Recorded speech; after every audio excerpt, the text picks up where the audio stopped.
d'agir dans l'intérêt de toute la population. C'est vrai.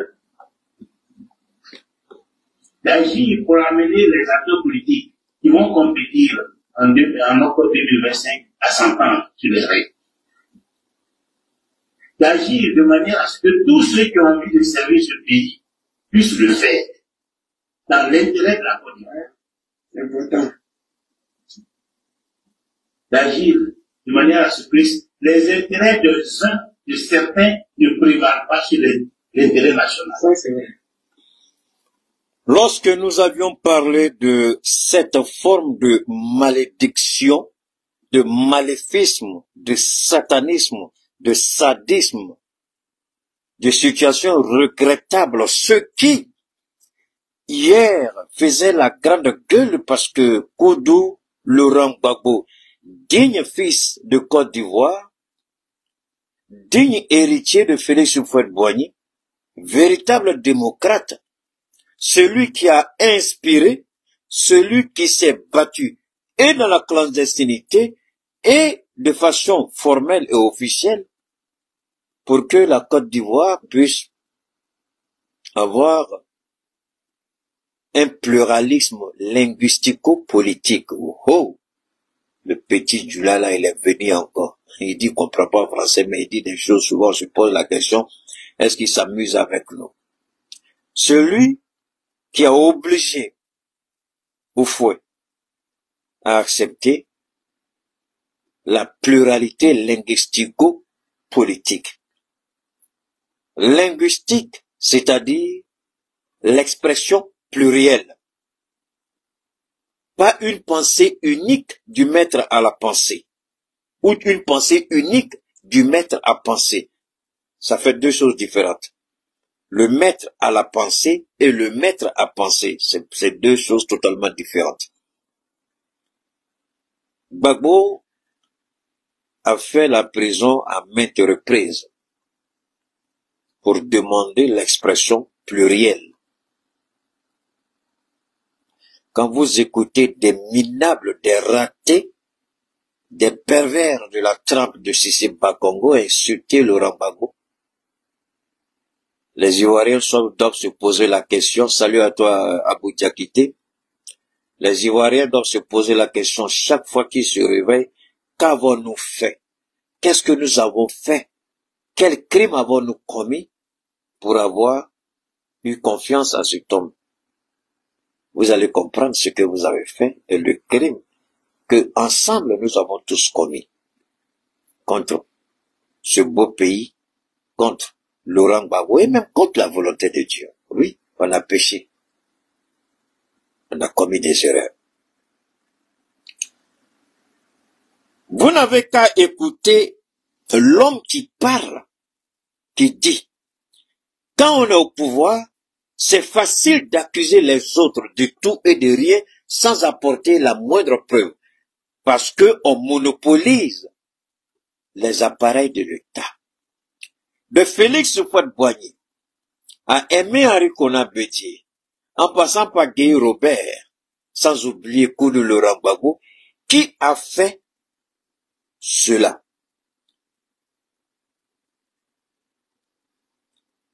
Toutes les fois que le pouvoir PDCI accusait Ouattara, c'était sur la base des informations juridiques, sur la base de dossiers administratifs qu'il a lui-même utilisés.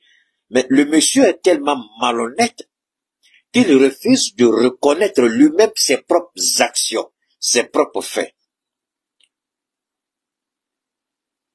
Donc, les Ivoiriens ne savaient pas que Alassane était dans une posture de vengeance et qu'il a juré de se venger.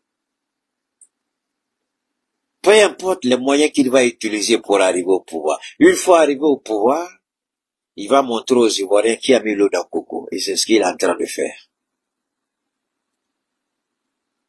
Vous voyez, j'ai une chérie qui est aux États-Unis, Mado. J'espère que j'ai pas écorché ton nom, ma chérie. Elle dit, mon sachant, la dernière fois, bon, comme tu dis que a fait des blé goudé là, bon, vraiment, ce que Johnny dit de blé goudé, c'est bon. Vous savez, je pense que souvent, elle parle, elle a tellement, ça dit, elle, je comprends, je vais la mettre à l'aise. Souvent, les gens veulent me faire des remarques, mais pas dans l'intention de me blesser ou de m'écorcher. C'est tout à fait normal, mais il est bon aussi par moment que j'exprime mieux ma pensée pour qu'on me comprenne. Personne n'est parfait. Ça, c'est un premier point. Personne au monde n'est parfait. Ça, c'est très important. Et aujourd'hui, attaquer Charles Blé Goudé, pour moi, c'est une perte de temps. Je vais m'expliquer pourquoi. Blé Goudé, les politiciens qui sont dans la CAP, la coalition là, ils ont l'expérience politique 1000 fois aller-retour et Johnny Pacheco. On est d'accord, c'est mon petit frère, je ne l'insulte pas, j'établis les faits. Bonnie Claverie est suffisamment intelligente, mieux avisée politiquement. Simone Gbagbo, d'ailleurs, il a servi le couple Gbagbo, donc il ne peut pas dire que politiquement il connaît mieux que Simone Gbagbo. Alors, Charles Blé Goudé n'est pas forcément le plus jeune, il peut l'être. Mais quand ils ont dit, donnons la responsabilité à Charles Blé Goudé d'organiser le meeting du 31. Je vais ouvrir cette parenthèse pour que ceux qui n'ont pas compris ma position par rapport à Charles Blé Goudé, pour que vous compreniez bien. Si vous estimez qu'il y a un de vos enfants qui est voleur, les gens disent qu'il est voleur, mais il a une attitude propre devant vous, il vous est complètement impossible. J'ai dit, vous ne pouvez pas l'accuser de voleur parce que c'est pas ça que vous voyez. Johnny dit des choses parce que Johnny n'est pas dans l'arène politique.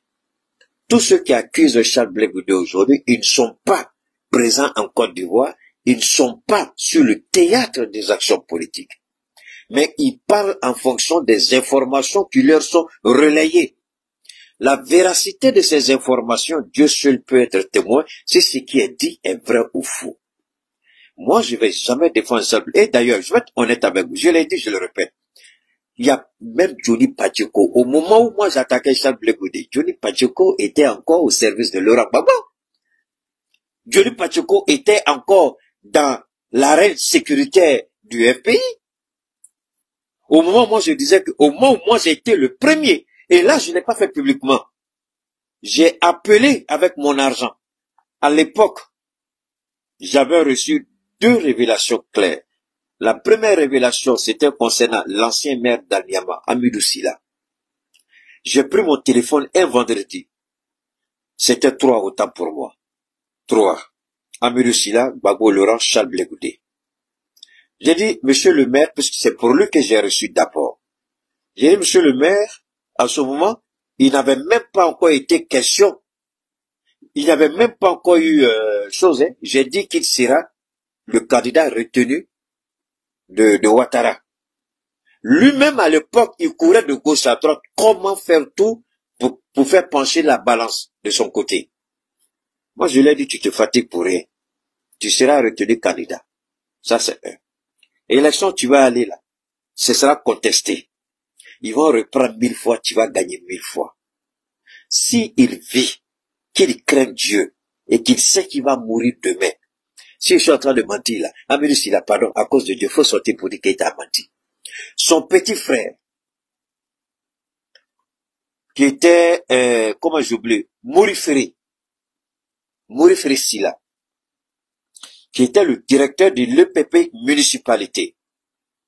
J'ai appelé Mouriferi Sylla. J'ai dit Mouriferi Sylla, écoutez très bien, je vous en prie. Vous qui écoutez les petits bâtards qui racontent leur vie sur Keïta là, je ne suis pas camarade de quelqu'un. Écoutez. J'appelle Mouriferi Sylla. J'ai dit Mouriferi Sylla, ton ami Faloukou Soumaoro, qui est aujourd'hui député à Niama. J'ai dit, il a l'intention d'être candidat. Il dit, Keïta, comment tu sais ça? J'ai dit, c'est pas ça, grand frère. Dis-lui de ne pas sortir, ce ne sera humilié. Dis-lui de se rallier à Hamidou Sylla. Voilà ce que j'ai fait dans le dos. Mais j'ai dit une chose à Hamidou Sylla. J'ai dit, le jour où tu vas trahir le peuple d'Anyama, ce jour-là, Dieu va te lâcher et tu seras humilié à ton tour. Wallah Billah, je lui ai dit ça. Et il a juré. Il dit, Keïta, je jure au nom de Dieu, je ne vais pas trahir. Quand il a commencé à trahir, j'ai dit à Mirusi là, rappelle-toi de ce que toi et moi on a dit. Il a été, au premier tour, quand il a été élu, l'oncle de Alassane Ouattara, Kamara Lassine, qui a fait tout pour implanter le RDA et le RHDP à Niamey, Alassane a refusé de faire de lui le candidat. Ce qui fait qu'à Niamey a été divisé. C'était difficile. Et lui, j'ai dit, tu vas gagner, ne t'en fais même pas pour ça. Ça, c'est un petit jeu. Et l'équipe de Kamara a porté plainte pour dire qu'il a utilisé les fusils de Ouattara pour faire campagne. Effectivement, la CEI, à cette époque, a annulé l'élection à Niamey. Je lui ai dit, il faut dormir, tu vas gagner. Ils sont allés, ils ont gagné propre. Je lui ai dit, mais faut pas trahir, mais je sais que tu vas trahir. Il dit, je vais jamais trahir. Et quand il a commencé à trahir, je suis sorti, j'ai dit, bon, tu as commencé à trahir, tu vas tomber. Est-ce qu'il n'est pas tombé? C'est pas son pire ennemi? La deuxième femme de Gon Coulibaly, c'est pas lui qui est mère aujourd'hui à Niamey. Moi, je suis pas camarade de quelqu'un, je continue encore. Moi, quand j'ai eu Falikou. J'ai dit, Falikou, cette année-là, c'est pas ton année. Faut pas te fatiguer. Faut pas mettre les jeunes dans cette année, c'est pas ton année. Il dit, non, petit frère, il dit, Falikou, cette année, c'est pas ton année. Il faut laisser tomber. Il m'a pas écouté. Il est parti, on l'a appelé dans leur affaire de rue Le Pic, là. On lui a dit, n'a qu'à laisser tomber. Je lui ai dit, mais je t'ai dit que tu n'allais pas te retenir. Tu étais pressé, c'était pas ton temps. Il a été tout récemment, il est député actuellement. Donc, ce que nous venons de dire ici, j'ai pas encore fini. Ce que nous disons ici, après Amirou Silla, j'ai eu pour Gbagbo Laurent, je vous ai expliqué à maintes reprises. Charles Blé Goudé est venu. J'ai reçu aussi pour Charles Blé Goudé. J'ai appelé. Je vous ai dit, j'ai une amie qu'on appelait Christine. Je lui ai dit, fais tout, même en contact avec Blé Goudé. Elle a dit, je suis pas en contact avec lui, mais je suis en contact avec son meilleur ami. Ils se voient, ils sont ensemble tous les dimanches. Donc, dis-lui que je vais parler à Blé Goudé. À cette époque-là, j'ai parlé. J'ai dit, dis à Blé de faire très attention, il joue à un jeu dangereux. En ce moment-là, Blé était encore dans l'effervescence de Laurent Gbagbo, le patriotisme, le général de la rue. Donc, moi, mon affaire, là, c'est pas aujourd'hui ça a commencé. Alors, quand je viens vous dire, il faut laisser Blé Goudé, je sais pourquoi je dis ça. Tous ceux qui sont là au PDC, RDA, Simon Bago, Afinguessan, tous savent, ils ont entendu, ils disent, d'accord, si on dit qu'il est comme ça, on va le mettre, on va le tester. J'avais pas voulu dire ça. Mais comme les gens insistent, moi, je suis sur un principe. Merci, ok, Badou, tu es là, ok, ça tombe bien, elle est là. Il faut bien écouter Badou. Moi, je suis dans un principe. Je ne suis pas le négationniste à jamais et à vie. Le jour où vous êtes bon, je dis vous êtes bon. Je dis à tout le monde ici, je suis pas d'accord avec Clotaire, mais Clotaire fait un travail fantastique au Gabon. Et quand je disais encore, ici même, dans cette belle maison, j'ai dit Sylvia Bongo, Ali Bongo, j'ai dit il n'y aura jamais de procès. Oh, il va avoir procès. J'ai dit il n'y aura jamais de procès. Quelqu'un n'a qu'à sortir pour dire que Keïta a dit il va avoir procès. Tous ceux qui ont crié procès, j'ai dit moi je vous dis il n'y aura pas procès. Ils vont faire un jeu et puis ils vont arrêter. Le fils de Ali ne sera jamais jugé. Et Sylvia ne sera jamais jugée. Venez me dire que j'ai dit le contraire. Ils sont où aujourd'hui? Ils sont pas en Angola? Qui va les juger? Qui va les juger? Le juge véreux qui a essayé de se montrer fort, là, faire humilier Sylvia Bongo, la faire asseoir dans une chaise devant lui, et puis ils sont sortis, c'est dans ce zone-là. C'est parti où? Parce qu'il y a un message qui a été donné à Clotaire. On va fermer les yeux sur tout, mais ça là, tu mets pas ta bouche dedans, tu laisses tomber. Je l'ai dit, j'ai insisté, j'ai dit il n'y aura jamais de procès. Restez tranquille. Est-ce qu'il y a procès aujourd'hui? Venez me montrer tous les spécialistes qui sont sortis pour dire qu'il va y avoir procès. Ils n'ont pas honte. Moi, je répète encore, je suis pas camarade de quelqu'un. Donc, quand je parle de Charles Blé Goudé, je sais de quoi je parle. Vous m'obligez, comme c'est ma chérie qui me respecte beaucoup, elle m'oblige poliment à expliquer ma position par rapport à Blé Goudé. Dans la coalition, Ahmed Zarou est là-bas. Ahmed Zarou, c'est quelqu'un que je connais très bien, je connais son père. Lui et moi, on échange Ahmed Zarou. c'est quelqu'un qui aujourd'hui, je lui ai dit, il faut sortir ta tête intelligemment. Ahmed Zarou, mais aujourd'hui, Ahmed Zarou est en train d'occuper une position importante au sein de l'appareil du PDCRDA. Des gens comme Ahmed Zarou, il a les relations, il a les contacts, c'est un jeune. Il n'est pas le seul. Au Front Populaire Ivoirien, il y a des jeunes. MGC, il y a des jeunes.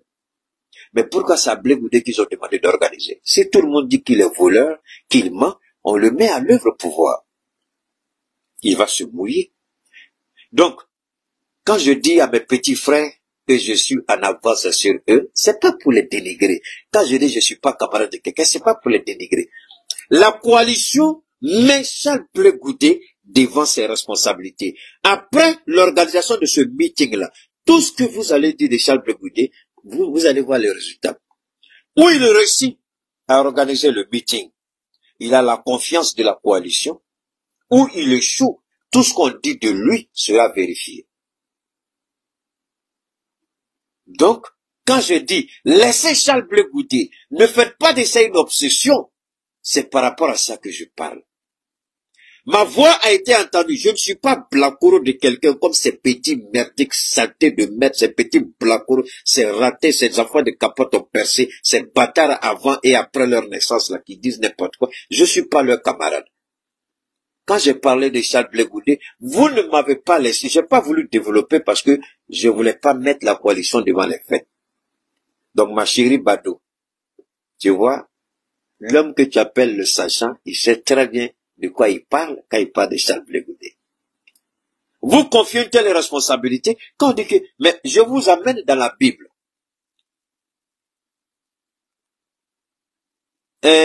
Judas était voleur. Mais c'est pas à Judas que le Christ a donné la bourse de garder. Ou bien c'est pas ça. C'est pas Judas qui gardait l'argent. C'est parce qu'il était voleur qu'on l'a donné la bourse pour garder. Donc, si on dit que Blé est un Judas, on vient de lui donner aussi la bourse, il n'a qu'à garder. On vient de lui donner la mobilisation, on va voir ce qu'il va faire. Il réussit, c'est fini pour les RHDP, il n'est plus leur pion. Il échoue, c'est fini, il n'est plus. Tout le monde sait comment il faut le prendre, il sera écarté, il va partir de la coalition sans qu'on lui dise de partir. Donc, c'est pourquoi je dis, il a ma confiance. Jusqu'à ce qu'il prouve le contraire. Tant qu'il est dans la coalition et il répond aux besoins de la coalition, moi, je ne peux pas l'attaquer. Les gens peuvent passer leur vie à l'attaquer. Ils peuvent l'insulter. C'est leur droit. Je respecte, je comprends. Mais moi, je ne vais jamais m'associer à eux pour attaquer Blé Goudé. Jamais je le ferai. Parce que Blé Goudé, on vient de lui donner une responsabilité.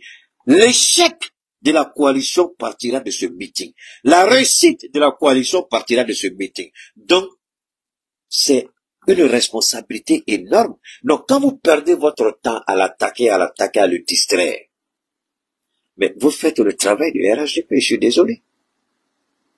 On lui a donné quelque chose. On n'a qu'à le juger d'abord. Tout le monde, beaucoup le jugent parce que Johnny a parlé. Est-ce que vous voyez?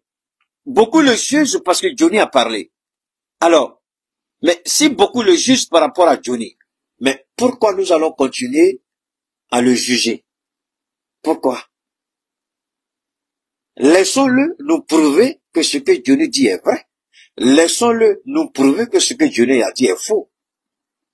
Puisqu'on vient de lui donner cette responsabilité-là. Voilà ce que je voulais dire. Ma chérie Bado, quand on dit que vous êtes voleur et puis on vous dit de garder l'argent, on va vous tester. Soit ce que les gens disent est vrai, soit ce que les gens disent est faux. Dans tout ce que Johnny dit, si Charles Blé Goudé réussit ce meeting-là, Johnny aura honte. Il ne parlera plus de Blé Goudé encore. Si Blé Goudé réussit ce meeting-là, Johnny aura honte pour s'attaquer à lui. C'est pourquoi je lui ai dit, mon ami, il faut aller doucement. Petit frère, il faut aller doucement. Souvent, lui, il prend les choses trop personnelles. Et quand vous faites trop personnel, vous devenez émotif, vous passez à côté. Ah, tu comprends? Tu n'as pas compris ça? Ok, Badou, tu vois? Non, je te remercie parce que quand tu m'as dit, Donne-moi une seconde. Il y a des petits bâtards que moi je dois dégager de mon direct là. Alors, quand tu as posé, je me suis dit, bon, il faut que je réponde. Elle n'est pas la seule. Beaucoup de gens se disent, mais pourquoi les gens disent ça, pourquoi Keita, je ne soutiens pas Blé Goudé. Je veux que Blé Goudé dise, Keita, tu as raison. Tu as eu vraiment raison de m'avoir accordé ta confiance. Ou Keita, tu as eu tort de m'avoir accordé ta confiance. C'est ce que je vous dis toujours. C'est-à-dire, jugez Blé Goudé sur votre propre perception. Johnny parle beaucoup, c'est vrai, mais faites-vous vous-même une idée de Blé Goudé. Jugez-le maintenant à partir de tout ce qu'il va poser comme acte au sein de la coalition, au sein de son parti, comment on appelle ça, COGEP. C'est trop facile d'accuser. Tout le monde peut accuser. Hein. C'est trop facile d'accuser. C'est trop facile de dire ça. Mais il faut juger en fonction. Aujourd'hui, la réalité est là. La coalition vient de le nommer comme organisateur du meeting du 31. Et on l'attend sur ce terrain-là. Le terrain de la mobilisation. Est-ce qu'il va réussir? Est-ce qu'il va échouer? S'il échoue, Johnny aura raison. S'il réussit, Johnny aura tort. Donc, accordons ce petit crédit-là à Blé Goudé. C'est la politique. En politique, il n'y a pas, à l'exception de RHDP qui est une malédiction, il n'y a pas de jamais éternel la politique. Il n'y a pas de jamais éternel la politique. D'accord? Voilà. Alors, ceci dit, on va continuer avec les déboires du pouvoir RHDP. Voilà, on va écouter rapidement Afin Guessan, rapidement. D'agir dans l'intérêt de toute la personne. C'est vrai. D'agir pour amener les acteurs politiques qui vont compétir en octobre 2025 à 100 ans sur les règles. D'agir de manière à ce que tous ceux qui ont envie de servir ce pays puissent le faire. Tous ceux qui ont envie de servir ce pays puissent le faire. Mais qu'est-ce que nous voyons? La malédiction au sommet de l'État. Ils se servent et les Ivoiriens végètent. J'étais en train de parler de la compagnie Corsair et la clinique, c'est ça? Souvent, aidez-moi, hein, français là. It's not mine. Alright? It's not mine. I borrow to speak French. Alright? I borrow it. It's not mine. It's not from my culture. It's not from my history. It's not from my background. Same thing with English, right? So, de temps en temps, on va faire exprès pour écorcher le français, pour leur dire, c'est pas pour nous, on s'en fout. Mais si on doit parler dans notre dula, là, on va faire ça propre. Ou bien notre baoulé, là, propre. Ou bien notre atier, notre wabé, notre guéré, là, on parle ça propre. Mais français, on cogne ça. Hey, tu as fait une faute, c'est convention. Tant que c'est convention, vous allumez. Alors ici, donnez-moi 5 ans, Gbagbo était leur cible. Je vais vous expliquer un peu cette histoire de Gbagbo Laurent, cette obsession. Merci Clemsia. Gbagbo Laurent est un socialiste. Et Ouattara, si on s'en tient à ce qu'il dit, ce qui est absolument faux d'ailleurs, parce que tout ce qu'il dit est faux, c'est un menteur pathétique et pitoyable. Il dit qu'il a fait le PhD, il a fait des études en économie et il a obtenu un PhD, c'est-à-dire, si je peux me permettre, le plus gros diplôme qu'on peut. Doctorat, PhD, donc. Et il a fait l'économie dans un pays qu'on appelle les États-Unis, qui est le symbole même du capitalisme, de la démocratie, de la liberté d'expression, d'association, hein, de penser, tout ce que vous voulez. Et lui, ayant fait ces études-là, donc il est supposé vendre l'image du capitalisme, qui est basée sur la réalisation du profit. Le socialisme c'est une politique qui est plus orientée vers le social. Même si aujourd'hui, on a même le communisme. Aujourd'hui, il y a des partis qui sont des partis communistes. Mais le communisme en tant que tel n'est pas appliqué. La Chine, qui est dans un parti unique, le communisme, le parti communiste chinois, la Chine n'applique pas le communisme. Attention. Xi Jinping est celui qui a fait l'alliage entre le capitalisme d'État, le socialisme. Il n'y a même pas de communisme. C'est vrai.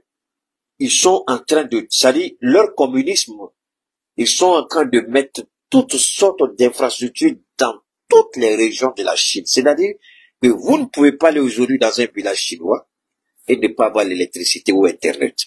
Ça au moins, ça c'est indéniable, ce n'est pas possible. Mais par contre, qu'est-ce qu'ils ont fait? Pourquoi aujourd'hui on dit que les Chinois manipulent le marché ou leur monnaie? C'est absolument faux. C'est une mauvaise interprétation de la réalité. La Chine finance. Je prends un exemple. Vous savez que la Chine est actionnaire dans Huawei? La plupart de toutes les grandes compagnies chinoises, la Chine est actionnaire dedans. Il y a des entreprises où la Chine est, où le gouvernement est actionnaire majoritaire.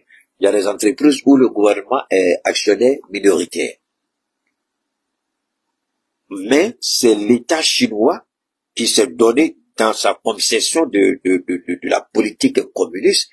Il dit, il faut donner la possibilité à tous les enfants chinois. Donc, leur concept de une famille, un enfant, une femme, un enfant. Le deuxième enfant n'est pas déclaré. Donc, le deuxième enfant, il est apatride.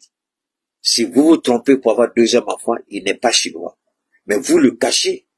Il va pas à l'école, il reste avec vous. Donc, le gouvernement ne s'occupe pas de lui.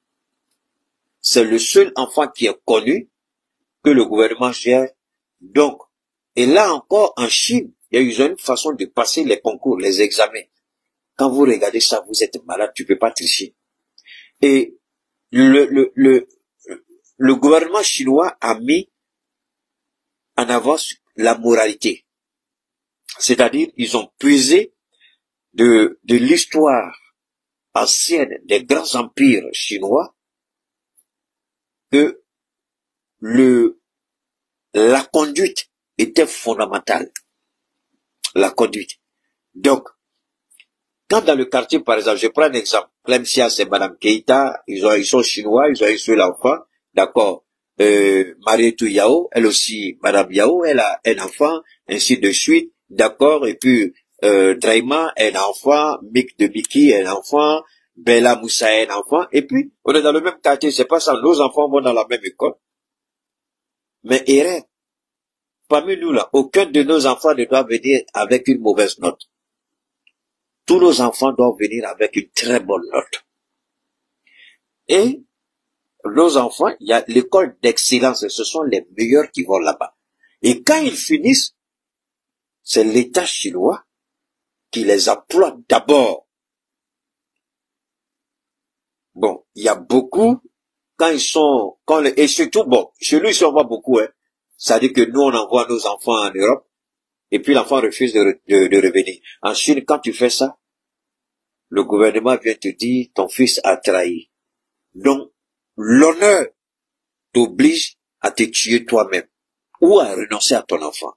Donc, leur affaire d'honneur, de principe et de moralité est la base de la réussite économique de la Chine. Et ça, l'Occident a du mal à l'accepter. Donc, ce qui fait que, quand le gouvernement est impliqué, on dit le gouvernement fait des faveurs. C'est pas ça, il est actionnaire.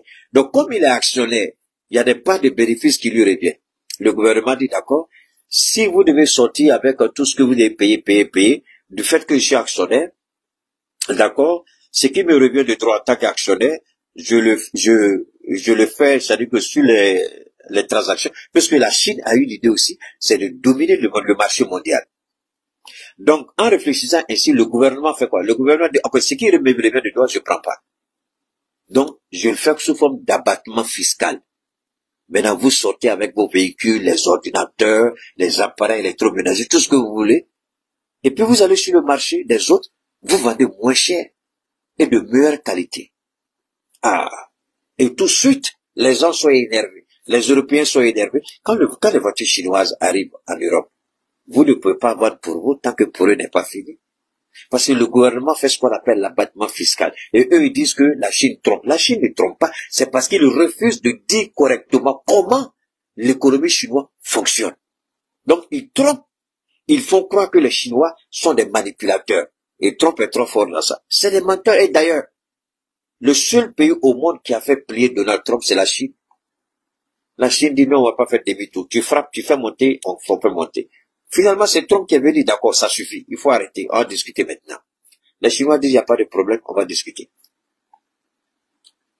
Parce que la Chine a atteint un certain niveau. Xi Jinping a mis le pays à un certain niveau. Et c'est ce que Houphouët a vu à l'époque. Le capitalisme d'État, c'est ça. Et donc, quand Gbagbo Laurent arrive au pouvoir, il ne change pas automatiquement le système. Il continue dans la même chose. Même sa politique sociale, il n'a même pas appliqué ça. C'est pourquoi c'est malhonnête quand vous entendez le bilan. Et c'est tellement malhonnête. Je ne sais pas qui est leur conseiller en communication. Je ne sais pas qui leur a dit ça. Mais ce qu'ils ne comprennent pas, c'est que nous sommes dans l'ère de la technologie. Les nouvelles technologies de l'information. Gbagbo Laurent n'a pas accès à RTI. Mais Gbagbo Laurent a accès au réseau à travers tous ceux qui soutiennent sa politique. Donc nous, on sort pour rectifier, pour dire, vous mentez. Vous dites, il a volé 5 ans aux Ivoiriens. Bâtard que vous êtes, qui l'a attaqué, c'est pas vous. La rébellion, Kone Zakaria n'a pas revendiqué devant le monde entier que c'est la rébellion d'Alassane Ouattara. 25 millions par mois. C'est Kone qui l'a dit.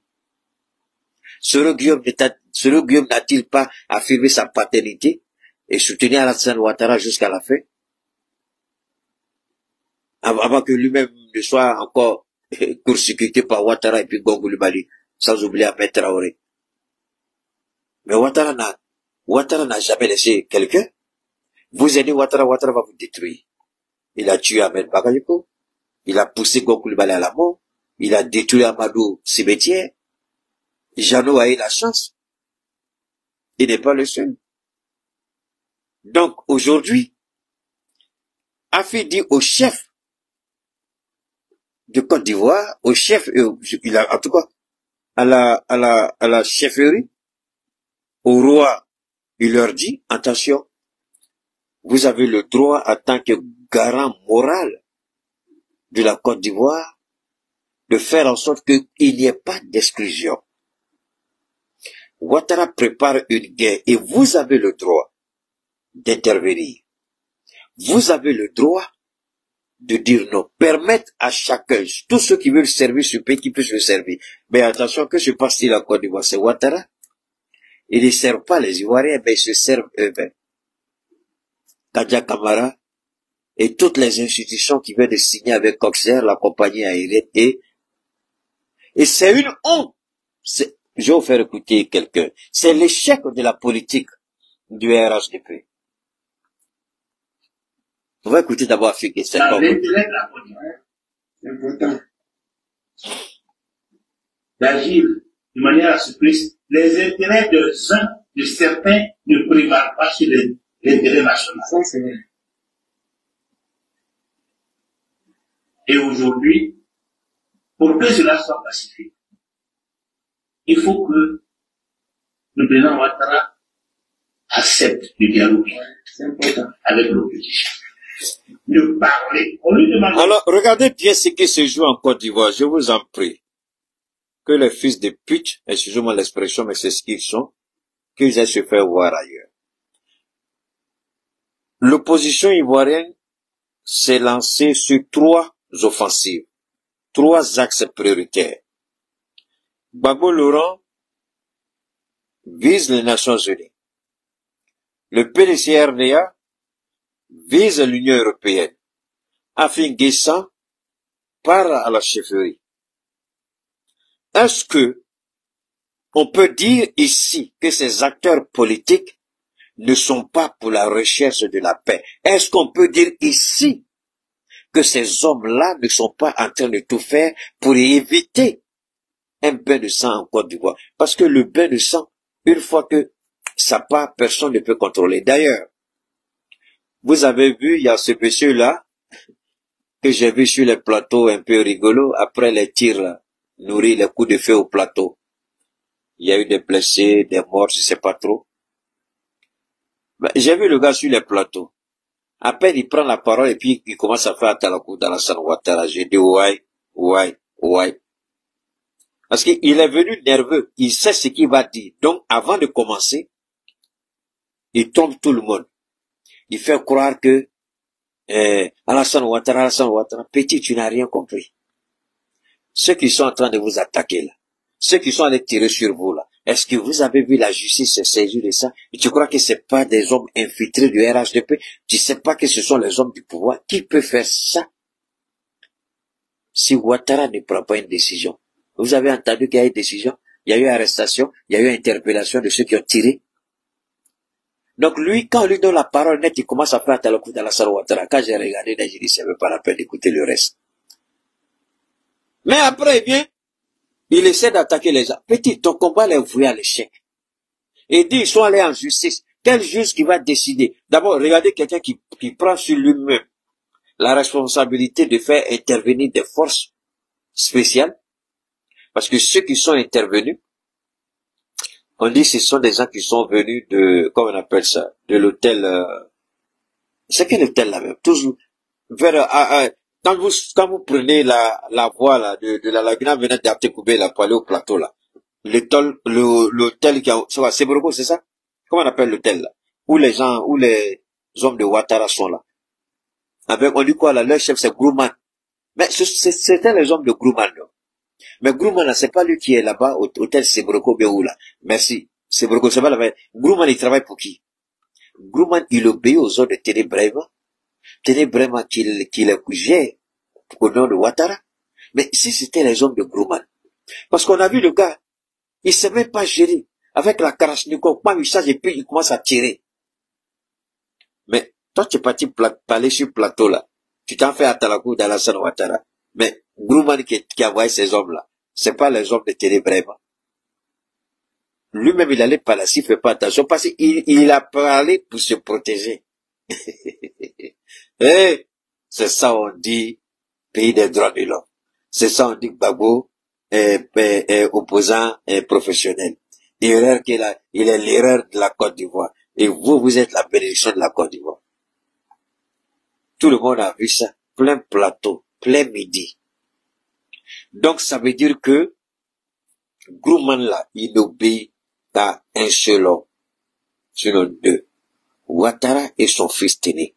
Donc ceux-là, ils peuvent demander aux éléments qui sont là-bas là, d'intervenir partout, de tuer comme ils veulent et de faire ce qu'ils veulent. Faut être boire la sanira nulle part. C'est ce à quoi on a assisté. Vous n'avez pas vu une organisation des droits de l'homme. C'est ça qu'on appelle la démocratie. C'est ce monsieur-là qui voulait attaquer le Niger. C'est ce monsieur qui a fait embargo terrestre aérien sur le Mali et qui a gelé notre compte au niveau de la BCEAO. C'est ce monsieur qui a interdit l'importation des produits pharmaceutiques pour soigner les Ivoiriens en 2010-2011. C'est le monsieur qui a menti que Laurent Gbagbo a braqué la BCEAO. Et ce que lui fait, c'est pas braquage de la BCEAO. 342 milliards chaque année. Ça, c'est pire que braquer la BCEAO. Eh, Allah. Est-ce qu'ils sont venus servir ou se servir? Ils sont venus se servir. Si tu n'es pas d'accord, ils vont te liquider. Hey! Ils sont venus se servir. On écoute encore Afi. Et puis on continue. Mais on ne demande pas de nous donner l'argent. On lui demande... Et on lui demande pas de lui donner l'argent. Chris Yapi, tu es où? Chris Yapi. Toi tu dis Afi roule pour Ouattara, il a reçu l'argent. Il faut venir démentir ici. Chris Yapi, tu es où? C'est pourquoi je dis à tout le monde, moi je ne suis pas contre, je répète encore. Je ne suis pas contre ceux qui attaquent certains leaders. J'ai dit, chacun a une petite tête, chacun a un petit cerveau, chacun peut réfléchir, chacun a des yeux, chacun a des oreilles, chacun peut voir comprendre, analyser et se faire une idée propre. On a entendu tout ce qu'ils ont dit, mais nous-mêmes là, on dit quoi? C'est pourquoi j'ai dit toujours, moi je ne suis pas là pour convaincre quelqu'un. Moi je suscite le débat, je suscite l'interrogation, le questionnement, que chacun se pose des questions. Est-ce que ce que Keïta dit là, et puis chacun va faire ses recherches et puis se faire sa propre idée. Ici, tu ne peux pas hurler pour le président et puis venir tenir de tels propos. Tu ne peux pas hurler pour le président et puis aller t'asseoir devant les chefs coutumiers et demander leur implication. Ils savent qu'ils ne vont pas intervenir. Ils le savent très bien. Mais ils veulent que l'histoire retienne que la CAP est allée vers les chefs et au roi de Côte d'Ivoire pour leur demander d'intervenir. Ils n'ont rien fait. Donc si demain il y a un chaos, il y a un bain de sang, que les chefs et au roi de Côte d'Ivoire reconnaissent leur mutisme et leur complicité directe. Souvent les interventions ne sont pas du genre on va sortir pour parler, pousser, non. C'est pour vous dire, nous venons vous dire, voilà ce qui est en jeu.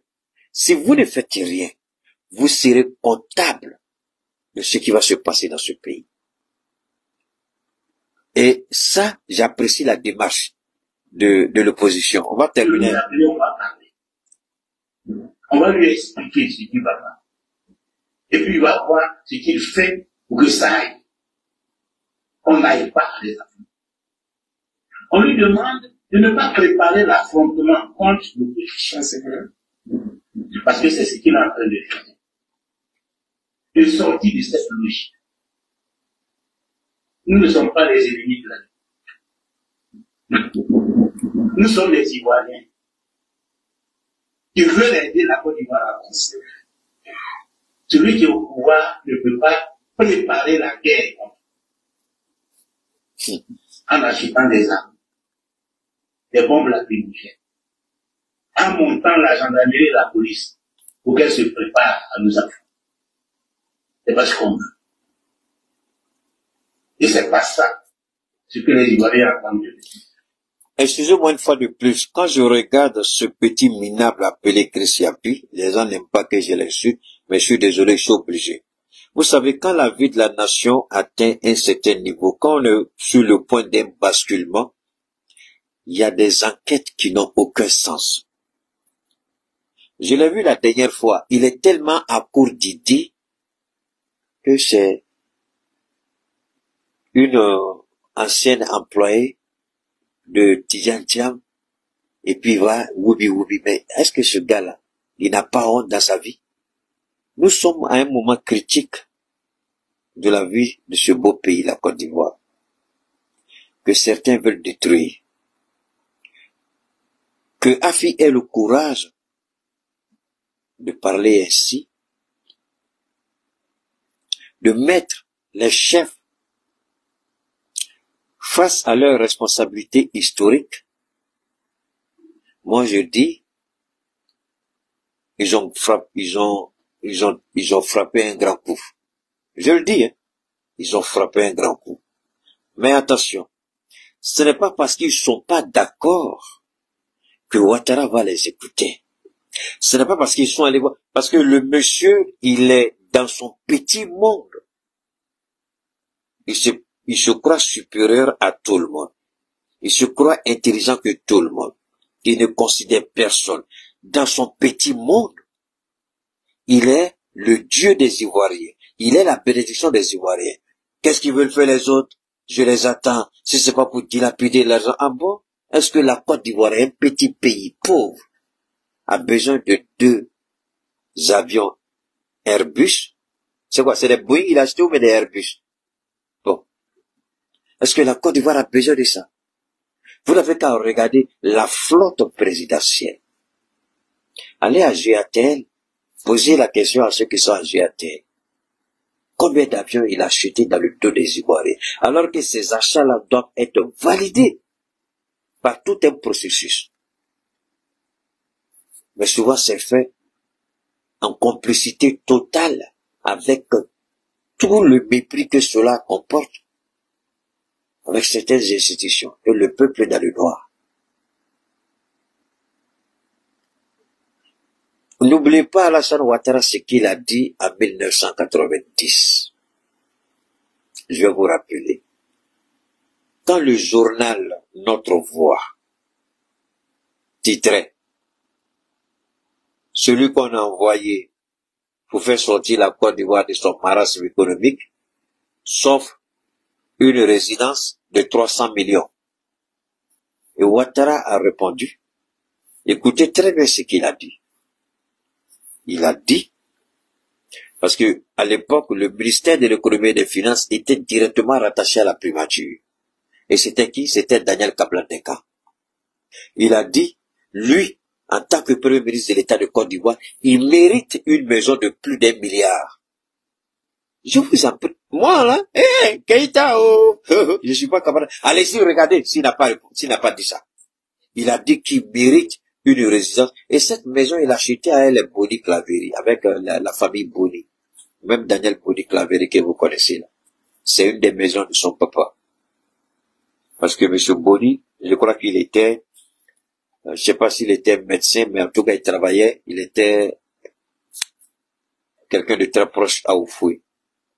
La maison, en 1990, Amadou qui dit, que Dieu nous aide tous, mon frère Amadou. En 1990, il dit, quand il a acheté la maison à 300 millions, on dit, mais comment celui qui est venu pour sauver la Côte d'Ivoire sauve une maison? Il dit, regardez comment il insulte les... Et depuis cet instant-là, moi, j'ai commencé à avoir peur du monsieur. Je dis, mais attends, ce n'est pas tout. Lors de son mariage avec cette époque-là, voleuse-là, Dominique, ils ont rempli un Boeing pour aller en France. Pour que Nicolas Sarkozy célèbre leur mariage. Ils ont rempli un avion. Plus de 100, l'avion a été rempli au nom et sur le dos du contribuable ivoirien. Personne n'a payé 5 francs. Ils ont loué l'avion complet, aller-retour. Ils ont loué des hôtels. Personne n'a payé 5 francs. Ils les ont tous ramassés, ils sont partis. Célébrer son mariage. Quelqu'un qui est venu sauver la Côte d'Ivoire, qui devait faire un mariage modeste. Il a acheté la maison à 300 millions. La rénovation, Dieu seul sait combien ils ont mis dedans. Ensuite, ils ont pris un Boeing, je ne sais pas si c'est 1 ou 2 Boeing. En tout cas, au dit déjà, à peu près 200 personnes ont quitté la Côte d'Ivoire. Parce que c'était si Daniel Kablan-Deka n'est pas mort là, il a qu'à sortir pour dire combien il a payé ce jour-là. Au nom de l'État de Côte d'Ivoire, Oufoué a vu tout ça. C'est tout ça qui a commencé à faire peur à Oufoué et Oufoué a appelé Fologo en 93. Ne permet pas à ce monsieur-là de rester au pouvoir. J'ai commis l'erreur, je ne peux pas l'enlever, mais veille à ce que la Constitution soit respectée. Parce que Ouattara a vu, et Oufoué a vu les gabegies de Ouattara, les vols à outrance de Ouattara, les manipulations de Ouattara, les tricheries de Ouattara. Et quand la carte de séjour est venue, c'était la goutte d'eau qui a fait déborder le vase. Donc eux, ils ne peuvent pas nous parler aujourd'hui de gestion de Laurent Gbagbo. Et quand Afi va devant la chefferie, le PSI va devant le Parlement européen, le PPACI va devant la Commission des droits de l'homme à Genève, comment on appelle ça, des Nations Unies. Mais ils prennent tout le monde à témoin avant de lancer leur offensive. L'offensive politique. Pas une offensive armée. Pas une offensive comme le 19 septembre 2002. Non. Une offensive inscrite dans la Constitution de l'État de Côte d'Ivoire comme étant une arme politique et légitime de tout parti politique. C'est pourquoi quand je regarde les gendarmes qui, logiquement, sont supposés connaître mieux que les policiers et les militaires, parce que le gendarme, il est plus intellectuel que le militaire, plus intellectuel que le policier. Alors, quand vous voyez que généralement, la République, la Constitution repose sur la gendarmerie. Alors, quand vous voyez ces mêmes gendarmes-là, aujourd'hui, vendus et corrompus, mais c'est fini, quelqu'un a écrit tout à l'heure, mon pays souffre, mais la Côte d'Ivoire, il n'y a plus d'espoir. C'est le peuple qui doit désormais assumer sa sa défense, cette gendarmerie qui doit se battre pour le peuple, la constitution, le respect de la loi, cette gendarmerie a foutu le camp de la Côte d'Ivoire. Parce que, Afi vient de le dire, Ouattara, en prélude des manifestations, Afi n'a pas parlé ici gratuitement, je vous en prie. Revenons un peu à Afi Guessa. Afi ne parle pas ici gratuitement. Et je reviens un peu en arrière. On va écouter Afi Guessa. Ce que les Ivoiriens attendent de lui, c'est que s'il y a des problèmes, il appelle ceux qui se plaignent, ceux qui pleurent, pour les écouter. Pour faire ce qu'il faut faire. Comme un bon père de famille. Afin que... Un père de famille qui prépare l'assassinat de ses enfants est un père maudit. Voilà pourquoi j'ai parlé de la malédiction du pouvoir au sommet de l'État de Côte d'Ivoire. Le RHDP est maudit. C'est un parti maléfiste, sataniste, maléfique et satanique. Ils n'ont rien d'humain. On a l'impression que le sang humain, c'est ce qu'il leur faut pour vivre. Un père qui, au lieu de se soucier du bien-être de ses enfants, va s'armer contre ses propres enfants, tuer ses propres enfants, est un père maudit. Et Ouattara est maudit. Ouattara est le saumon de la malédiction. Ouattara est le point culminant de la malédiction politique. Vous savez, Ouattara est quelqu'un, il aime paraître, il aime parler. Mais ces temps-ci, là, on ne le voit pas parler. J'ai dit une fois, je vais le répéter aujourd'hui. Ce qui s'est passé au plateau, les bêtises de Cissé Ibrahim Bakongo, tout ça s'est fait à dessein. C'est distraire le peuple de Côte d'Ivoire des véritables enjeux. Et Ouattara aujourd'hui n'est pas dans une position ou dans une posture. Ce que Afi demande, je serais fort étonné, je peux parier que Ouattara ne le fera pas. Et je vous dis pourquoi.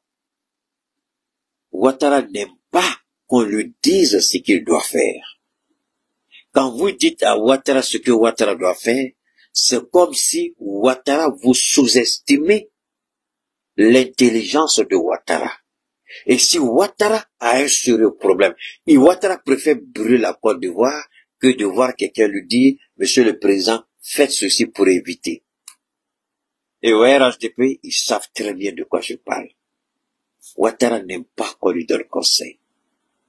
Parce que si il fait ce que vous lui dites, c'est comme si lui, il est bête, il n'a pas compris. Alors, comme c'est quelqu'un qui se voit au-dessus de tous les Ivoiriens, il a du mal à accepter les orientations et même les conseils les plus simples, les plus élémentaires. Il ne veut pas.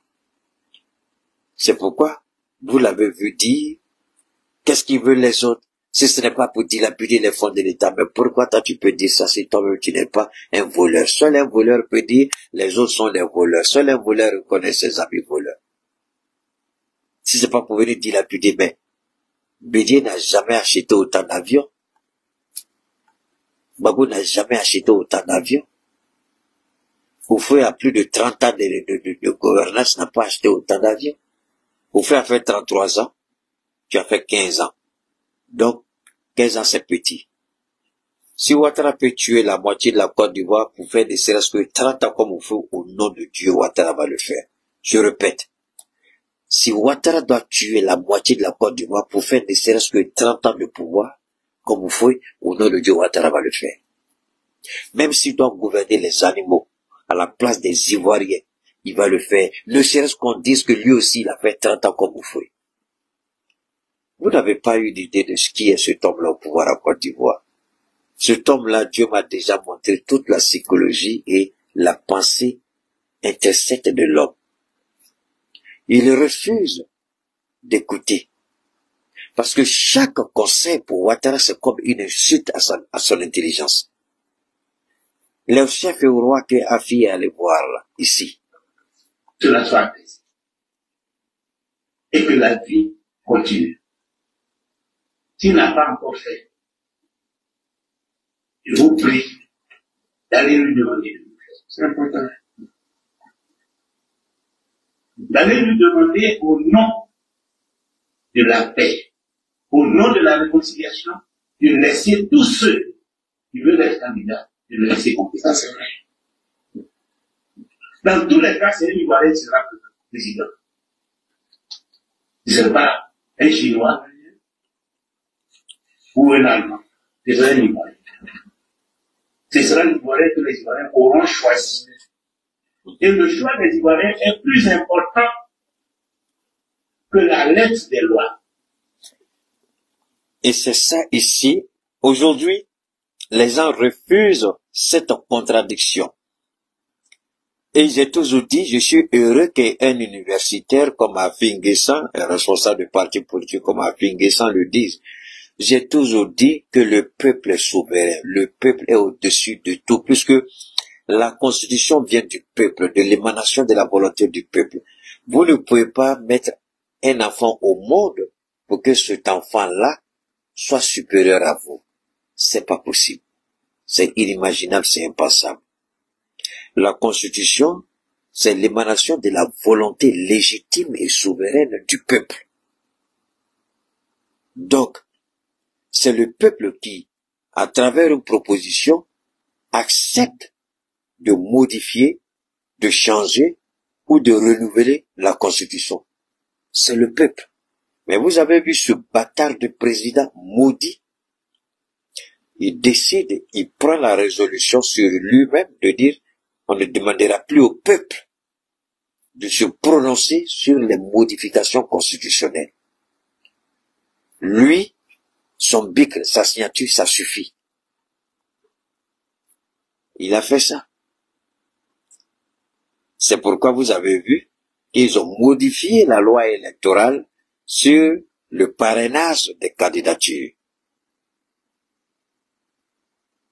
En 5 mois. Tout ça pour dire aux Ivoiriens, Ouattara ne fait rien pour rien. Ouattara, il laisse des signes. Il fait exprès pour poser des actes, pour dire, peu importe ce que vous dites, je suis le seul maître à bord, je décide, je fais, et ce sera fait selon ma volonté. Moi, j'aime quand il fait ça. J'apprécie ça. Parce que quand votre orgueil atteint un certain niveau, c'est là que Dieu vous ramène à la brutalité, à la violence, à la cruauté de la réalité pour dire c'est lui le seul maître qui décide de tout. Et comme ils sont suffisamment malhonnêtes au RHDP, ils ne peuvent pas regarder comment Ali Bongo a fini de façon maléfique et médiocre. Quand vous êtes béni, quand vous êtes un enfant béni, même quand vous perdez le pouvoir, Dieu vous restaure dans une certaine dignité et vous mourrez dans la gloire. Henri Konan Bédié est une bénédiction. Il a perdu le pouvoir dans des conditions qu'on peut comprendre. Mais regardez, il est revenu, il a repris sa position jusqu'à ce qu'il soit mort ou empoisonné, c'est Dieu qui sait. Regardez comment il est mort, mais regardez d'autres personnes. Regardez Ali Bongo. Je ne dis pas qu'il va mourir demain, mais regardez Ali Bongo. Avant que Dieu ne frappe le pouvoir d'Ali Bongo, Dieu l'a frappé physiquement d'abord, pour rappeler à Ali Bongo la réalité et la cruauté de la réalité. Et c'est lui l'Éternel qui tient les rênes. Ali Bongo a été méchant avec ses frères et sœurs. Il a été méchant avec le peuple gabonais. Et Dieu l'a frappé pour le ramener à la raison.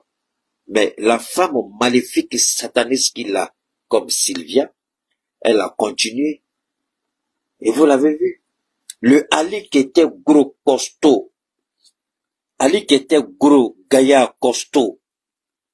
Vous avez vu ce Ali-là, comment il est devenu. Le Ali Bongo. Vous avez vu comment il est devenu. Ça, c'est la réalité. Donc, ce qu'il faut retenir, au RHDP, ils ne comprendront pas jusqu'à ce que Dieu les frappe.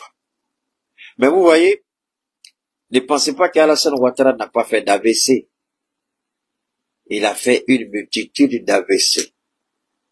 Gon, avant de mourir, Gon Coulibaly a fait une multitude d'AVC. Jusque le jour où je parle, après qu'il ait dit certaines choses à Korogo. Quand il a dit Wallahi Billahi Talay, comme le bâtard de Cissé Babanko, qui ne plaise à Dieu, qui déplaise à Dieu, cette bêtise-là, j'ai dit, je crois qu'il s'est rappelé de ce que j'ai dit comment on appelle ça, Gon Coulibaly, il a essayé de modérer. Quand Gon Coulibaly a dit Wallahi Billahi Talay, je dis, monsieur le Premier ministre, je viens de recevoir une révélation. J'aime pas l'expression. Mais, Dieu me charge de vous dire, et ça je n'ai pas peur de le dire. Soit vous revenez sur vos propos, soit vous ne verrez pas 2020. Même si vous voyez 2020, vous ne serez jamais là et vous n'allez pas participer aux élections de 2020. Allez-y, regardez l'intervention de Gon Coulibaly.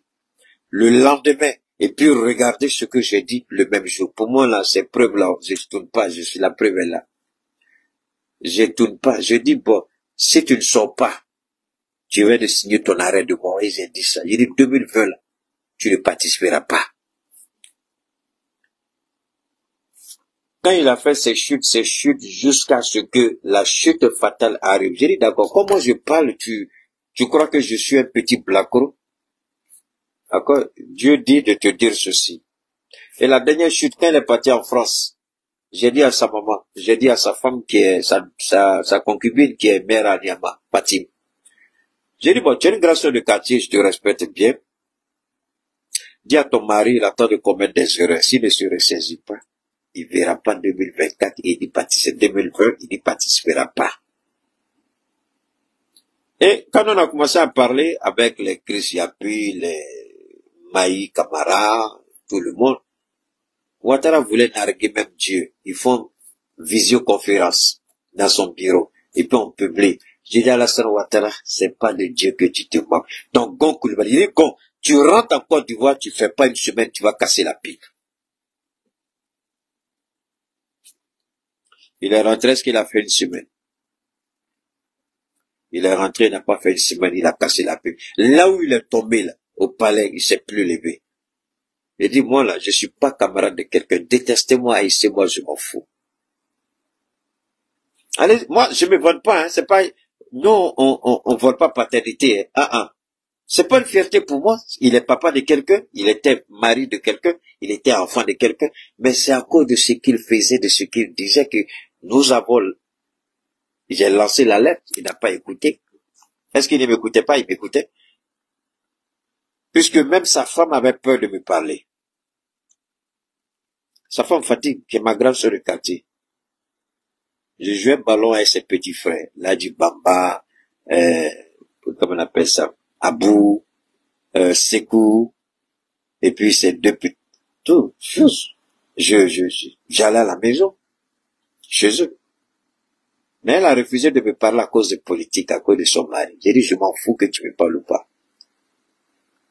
J'ai dit, je m'en fous que tu me parles ou tu me parles pas. Ton mari, là, il vient de signer son arrêt de mort. C'est pas une fierté pour nous dire. Quand on reçoit là, c'est pas parce qu'on est garçon, c'est pas parce qu'on est fier, on dit, voilà ce que tu entends de faire, faut arrêter. Donc, Ouattara, il a fait multiples AVC. Et j'ai dit, il y a des années, ça aussi c'est vérifiable. J'ai dit, ce monsieur-là, Dieu va le défigurer d'abord. On va pas le reconnaître avant de le frapper. J'ai dit, ce sera trop facile pour que Dieu l'anéantisse en un coup. Non. Dieu va passer par plusieurs voies, par plusieurs moyens pour parler à Ouattara, mais il n'écoutera pas. Gon est mort, Amadou Soumaré est mort, Ahmed est mort,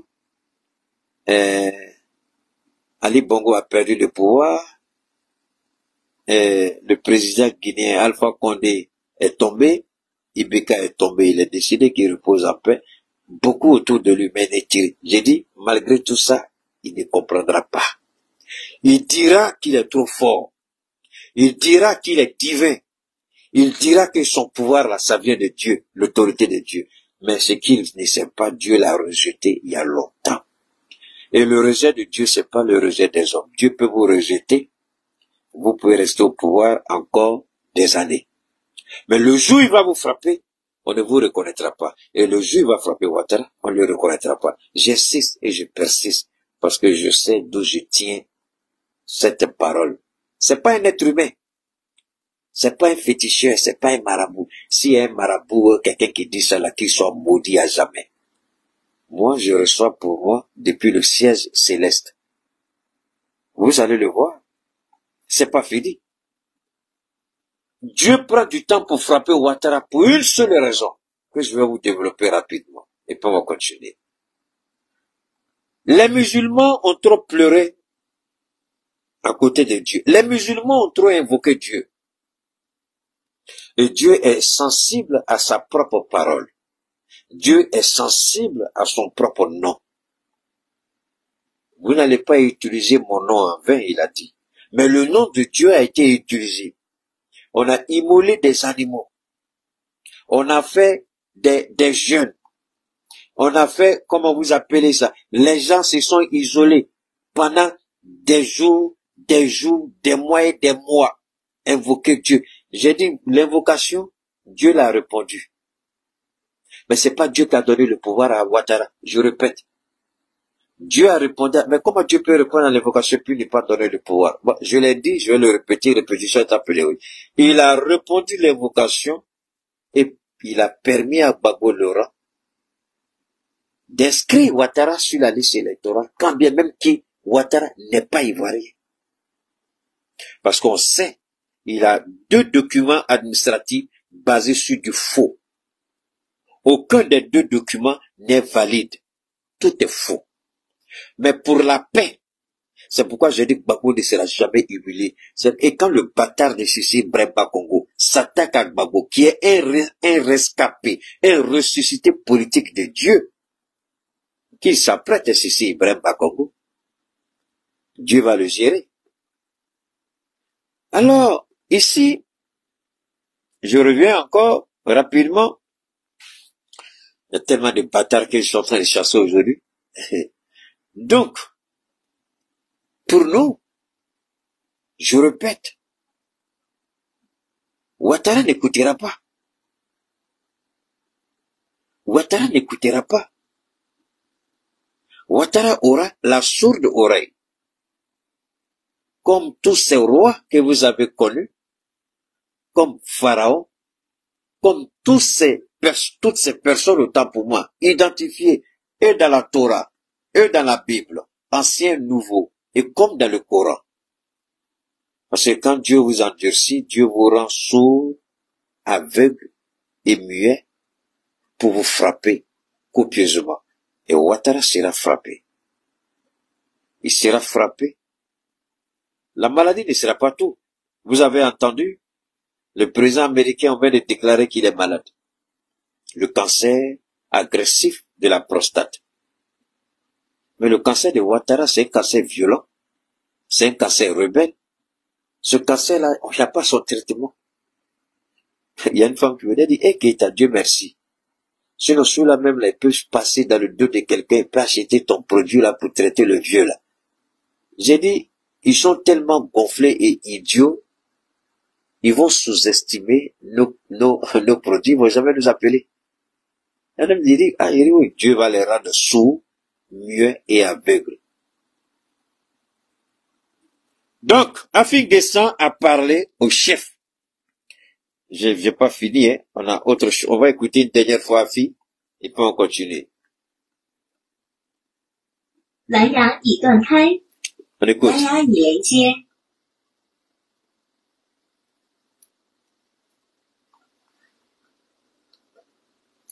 Permettez-moi, on va écouter Afin Guessin rapidement une dernière fois, et puis on va continuer.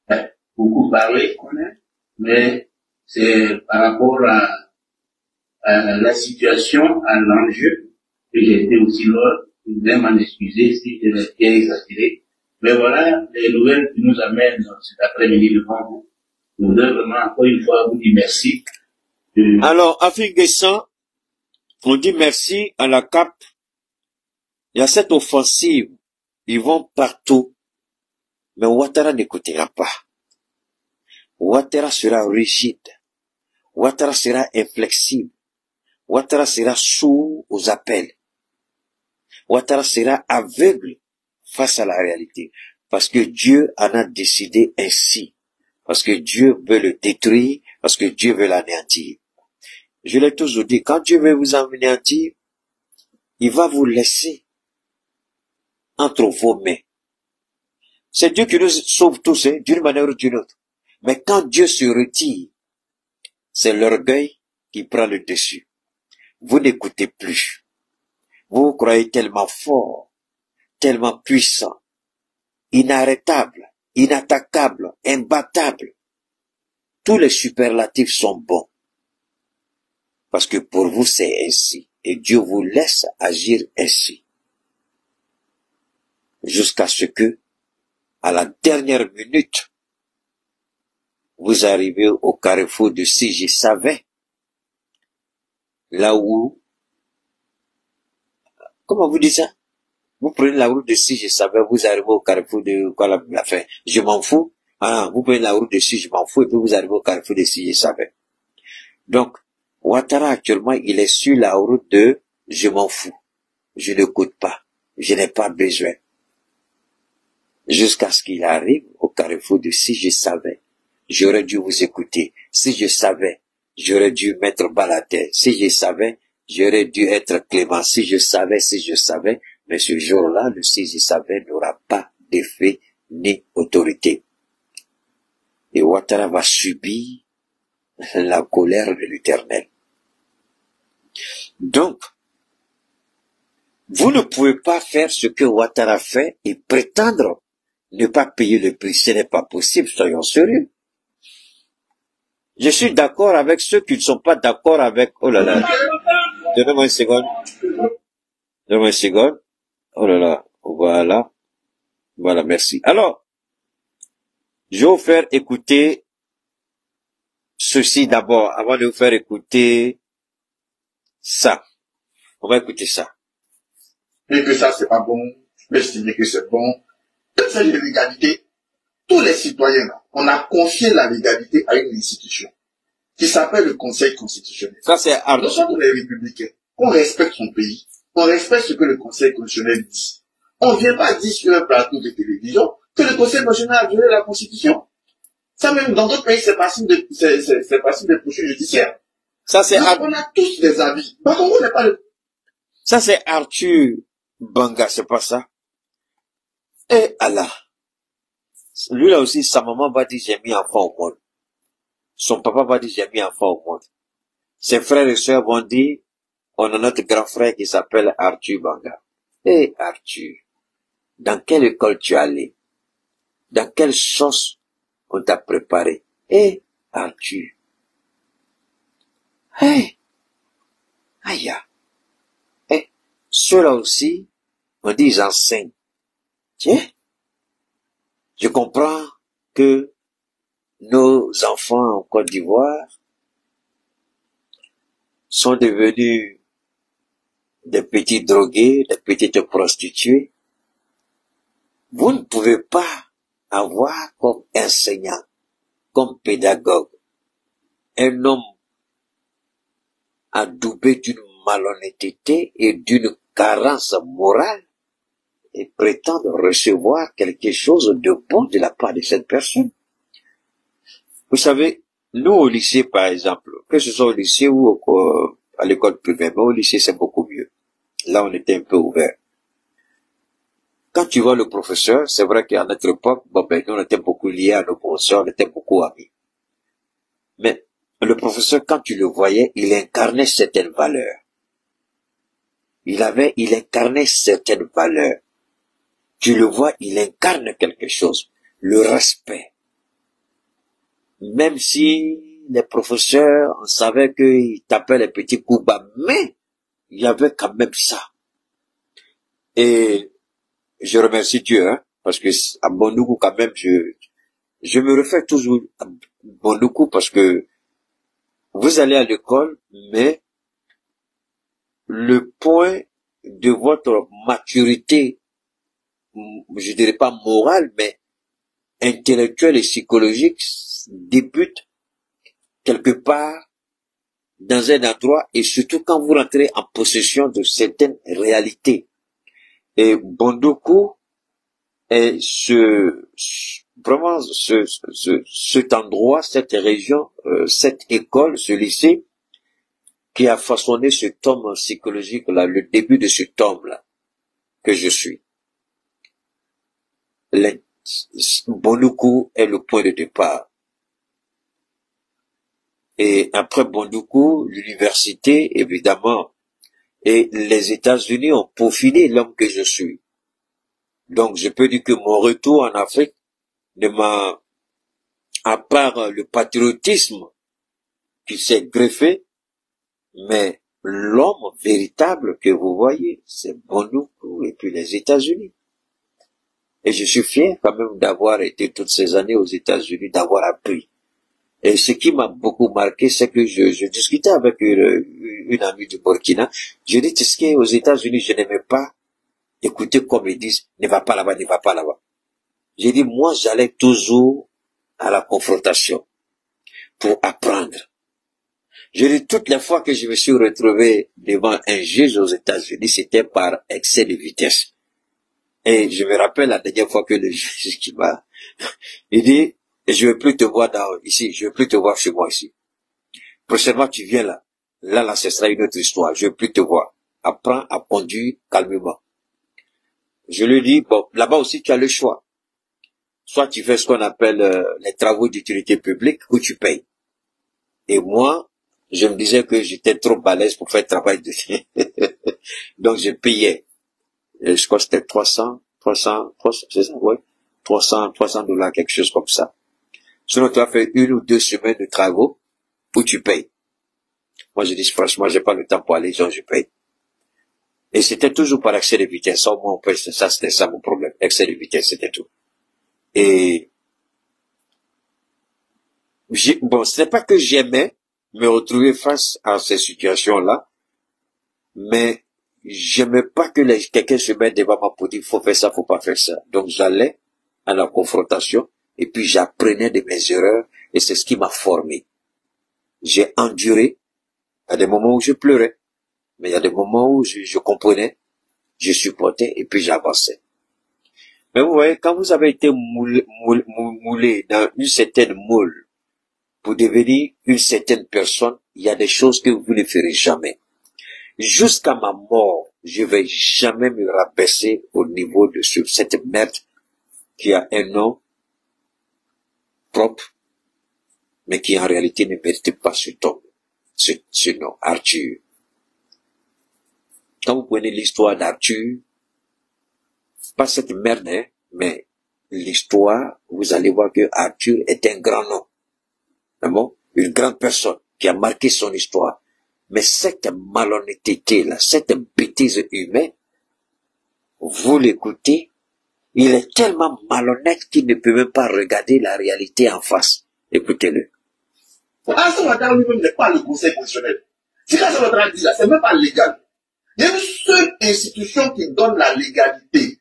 On peut discuter de la légitimité, de la pertinence, de l'opportunité, de ce que vous voulez. Écoutez bien. En Côte d'Ivoire, on a confié à des gens. On n'est pas d'accord. Quand tu penses que c'est un viol, l'autre dit c'est bon. Parce qu'il y a des gens qui estiment qu'il avait le droit. On va écouter. Il y a des gens qui estiment qu'il n'a pas le droit. C'est logique. C'est une démocratie.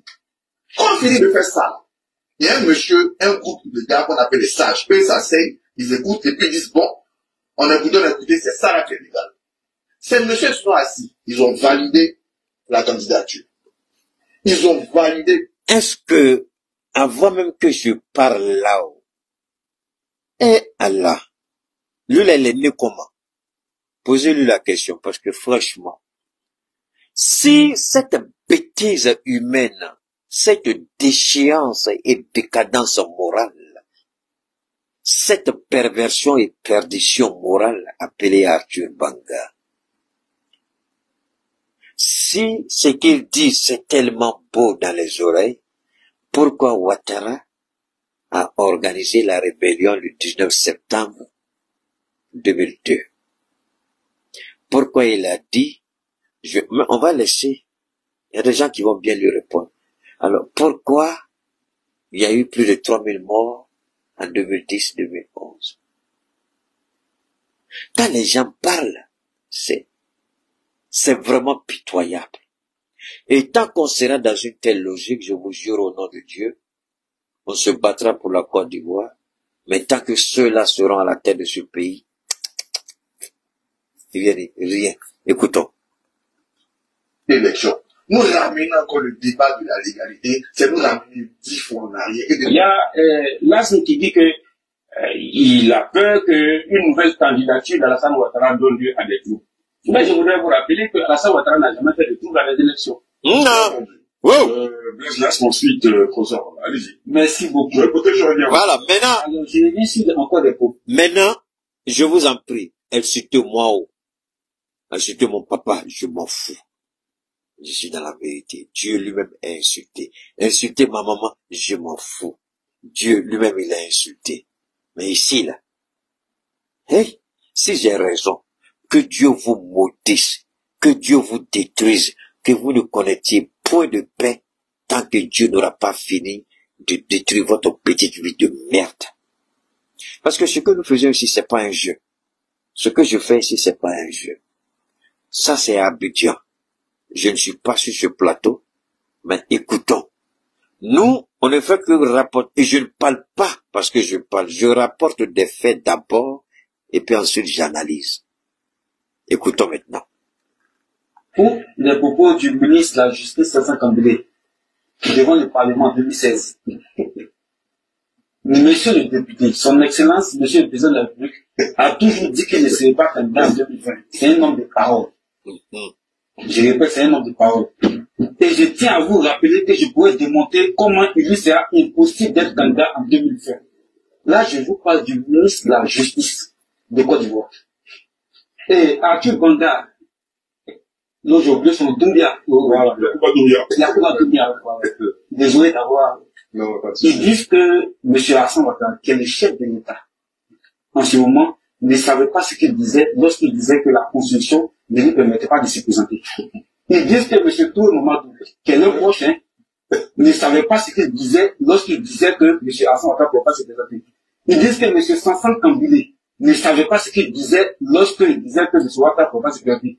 Ils disent que Ouaga ou Bakondo, qui ont écrit cette loi-là, cette constitution, ne savaient pas ce qu'il disait lorsqu'il disait que M. Alassane Ouattara ne pouvait pas se présenter. Mais soyons un peu sérieux. On peut défendre une position, on peut défendre un clan, un parti, mais en étant logique et surtout cohérent. Ça, c'est les mots qu'ils ont employés. Ils parlent du Conseil constitutionnel qui est la seule institution habilitée à trancher de la constitutionnalité des candidatures. J'aurais aimé que d'autres personnes disent, mais pas eux. Parce qu'en 2010, le Conseil constitutionnel... S'il vous plaît, monsieur, on n'interrompt pas ceux qui interviennent. On est tombé d'accord, hein. Oui, très bien. Poursuivez, Blaise Lasse. Non, je suis très calme, parce que... Oui, je suis bien sûr. Alors, Écoutez bien, écoutons bien. En 2010, a déclaré le président de Gbagbo comme élu des élections. Mais eux, leur plan, leur groupe, leur parti, ne l'a pas accepté.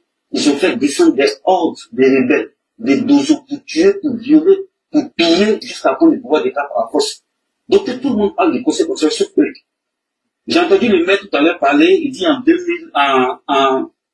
94, M. Ouattara ne pouvait pas se présenter, il a demandé calmement, dans un angélisme parfait, à ses partisans de renoncer à tout.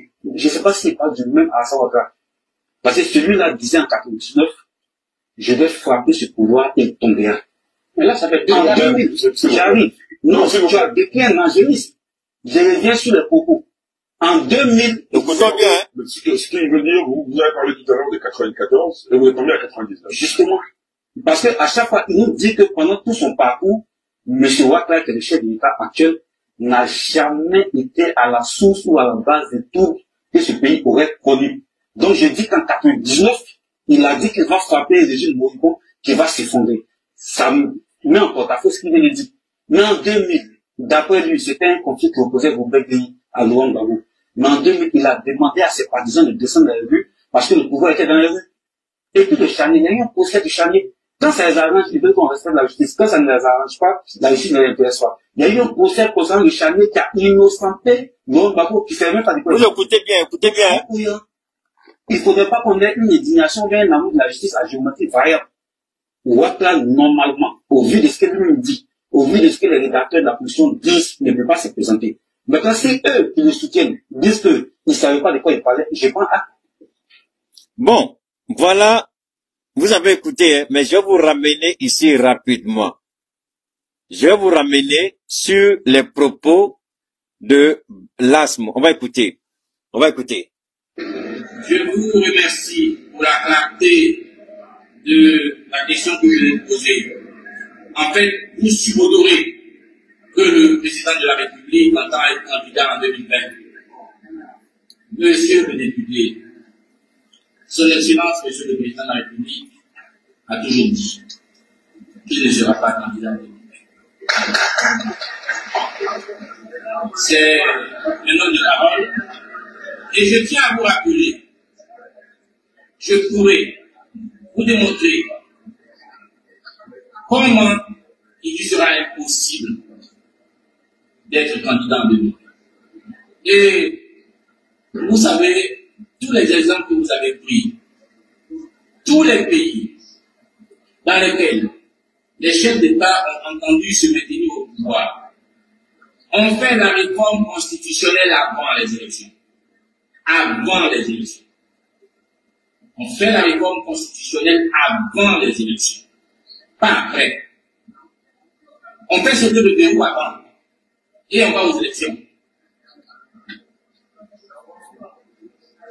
Et donc, je peux vous rassurer, je ne vais pas trahir ou bien violer la règle dictée par le député Saraka en cherchant à vous démontrer techniquement et juridiquement pourquoi cela est impossible.